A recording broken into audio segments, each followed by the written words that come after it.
Okay, now getting to our big question, where have we done enough treatment to reduce fire severity across a broader landscape? On this map, you're seeing kind of a draft answer to that question. The royal blue fireshed polygons, these are fireshed project areas, are areas where we have treated greater than 40% of the project area in the last 15 years. So I summarized the data from 2009 to 2023. That's based on that idea that a treatment might last between 10 and 20 years. So I just took the middle and said, let's look at treatments in the last 15. So we think in these fire sheds highlighted in the royal blue that the probability of high severity wildfire might be reduced because we've treated a sufficient amount within that project area in the last 15 years. Gray project areas here are areas that we did not evaluate, and that's because they had less than 500 hectares of vegetation in frequent fire regimes. And so you're seeing areas that are kind of too wet up on the Olympic Peninsula and areas that are too dry to burn very often in the Great Basin. And so we excluded those from this particular analysis. Also note here that this is ongoing work. We used that criteria of frequent fire to exclude some project areas, but we've left in project areas that include a lot of non-dry forest. So we're still sort of deciding how we deal with that. And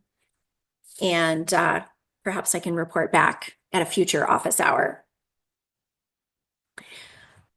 I want to conclude by just saying that the aggregated treatment data that LANDFIRE provides is critical information that allows us to understand the impact of our work at broader scales.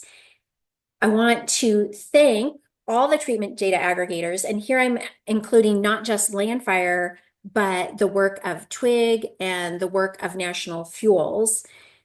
What I showed here today would not have been possible without the work that LANDFIRE does. It just takes an enormous amount of effort to compile all these data and put them into an analysis-ready format. So a big appreciation to the folks that are doing this work.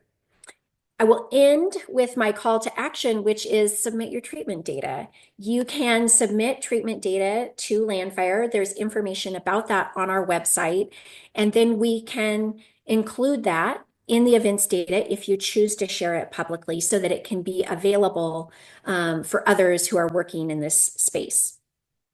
We can move now into discussion. But before we do that, I just want to mention that we have a couple other folks here in the audience who can really support this discussion and perhaps answer questions.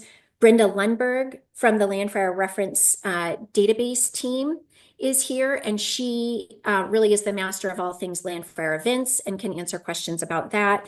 I think we might have some folks from LANDFIRE leadership. And then Aaron, Henry's is that here. a yes? Yeah. Okay. Wonderful. And then also Aaron Kimple is here from the Southwest Ecological Research Institute, and he is leading the development of the TWIG data that I shared, and he agreed to be available for questions if anybody has questions about that TWIG program. Here on the LANDFIRE website, if you go to reference data, there is a link for contributing data, and this is how you would submit events to LANDFIRE. If you had treatment data that you wanted to share, you can share it here.